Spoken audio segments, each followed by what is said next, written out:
Next रेखा है वो विवाह रेखा है। बुध के क्षेत्र में अक्सर यहाँ पे हमें दो, किसी के में एक रेखा दिखाई देती है, लेकिन ये थोड़ी विवादास्पद रेखाएं हैं, क्योंकि दो रेखाओं का मतलब कई लोग दो शादियों से निकाल लेते हैं, ऐसा नहीं है।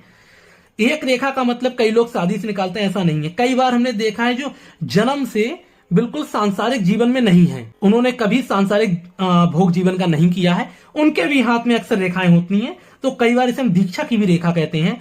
जो जन्म से ही एकदम संसार से अलग हो गया है और उसने कोई भी विवाह नहीं किया, उसके हाथ में भी रेखा पाई जाती तो हम इसको दीक्षा रेखा कहेंगे। गृहस्थ के हाथ में है तो हम इसको विवाह रेखा कह देते हैं। किसी के हाथ में नहीं है तब भी इसका मतलब ये नहीं इसकी शादी नहीं होगी। लेकिन जर्नली जो हम इसको पढ़ते हैं आज के समय में, तो इसको विवाह रेखा से ही जाना जाता है। तो दो रेखाओं का मतलब विवाह से नहीं है, कई बार दो रेखाएं हमारे प्रेम को दिखाती हैं। मुख्यतः ये एक रेखा पाई जाती है, लेकिन ऐसा नहीं है कि अगर ये दो रेखाएं हो जाए तो ये हमारे